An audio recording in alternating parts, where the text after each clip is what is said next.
Hi y'all, I am Angela, and today I'm going to be talking about my reading and writing resolutions for 2020. I have 3 goals for each, so that, I don't know, things will be nice and even, or whatever. Reading goals. Goal number 1 is to read more short fiction. So to sort of help me with that, I got, for Christmas, I got, the best short stories of science fiction and fantasy from, I don't remember which year this is a couple years old, I think. But yeah, so I've got a couple of sort of the best of compilations. My goal is mostly to be reading in science fiction and fantasy because those are the genres I tend to write in. And mostly my goal here is that I want to be writing more short fiction this year, which I'll talk about in a bit. But I read basically none. So I'm going to try reading it. Hopefully I can get into some of that, and then that can lead to other things. So I have sort of a couple of compilations. If anyone has recommendations for particularly speculative fiction, short story, what's it called? For anthologies? Yeah, can you tell I don't read short fiction? So yeah, if anyone has, recommendations for individual stories or anthologies or anything like that, feel free to leave those below. So that's sort of my first goal.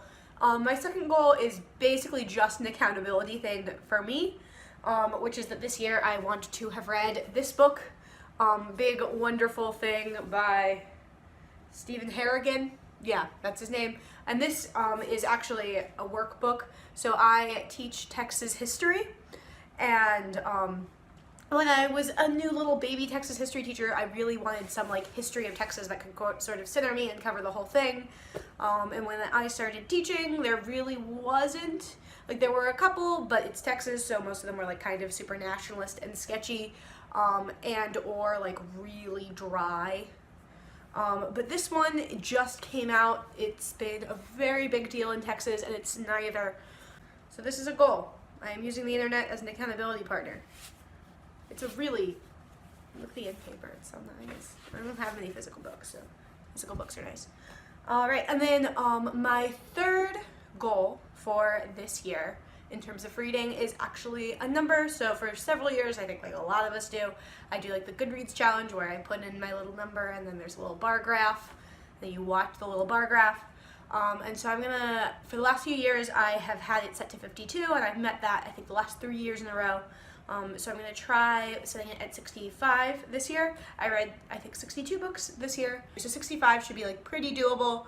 And I think that's I want to try experimenting with actually having that be a little bit of a goal that maybe feels more like a push. The last couple years I was reading in the 50s. Before that, when I was still in college, I only read 20 books a year, except inexplicably one year I did the Goodreads challenge, so I can see. One year, 2015, I read 51 out of 52 books, and I have no idea what happened, because you'd think I would have gone and found a graphic novel, or we still have Magic Treehouse books in my parents' house, what?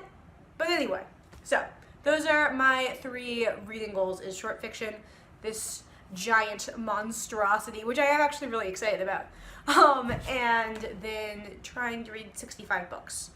So yeah. And then in terms of writing, my first goal is just to be writing more consistently. So I really want to try and build in a habit that's a more sustainable habit. I recently was reading this blog by John Scalzi where he was quoting Cory Doctorow, who said that he writes 250 words a day no matter what. And I think that something that kind of goal might be interesting for me. I want to definitely experiment with that and work towards what does sort of a sustainable writing practice look like that is a continual writing practice, because I think that would be really helpful. And then my second goal, which I already sort of mentioned a little bit, is to try writing short fiction.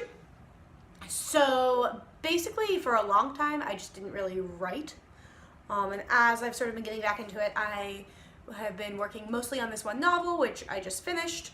So now I need to figure out sort of what I want to do next, and I think that I want to try experimenting with short fiction. In the past, basically, whenever I'd written it had been short stories, and I just think that it would be a useful practice still with building the finishing skill, and then also I think it's going to be easier for me to push myself to do projects that scare me if it's a little project as opposed to a giant project, because doing like 5,000 words of disaster and failure seems better than doing like 50,000 words of disaster and failure. It's probably not all disaster and failure. I'm probably a little dramatic, but whatever.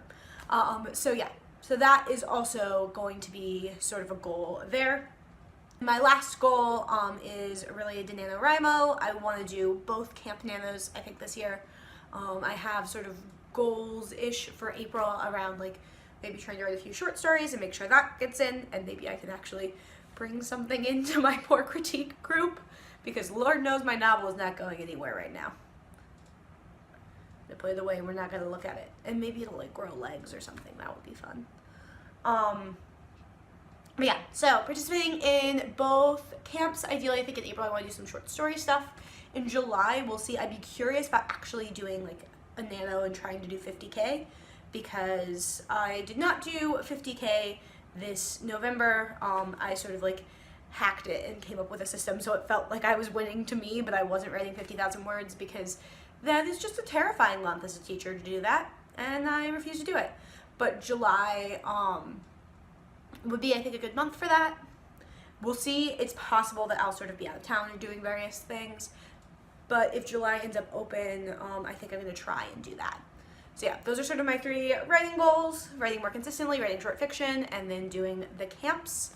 And I'm really excited about it. I think this is the first year I've gone into where, in terms of like resolutions and personal growth stuff, part of what I'm thinking about is writing. And yeah, I think that's gonna be exciting. And I hope that y'all have a lovely 2020, and thank you for watching.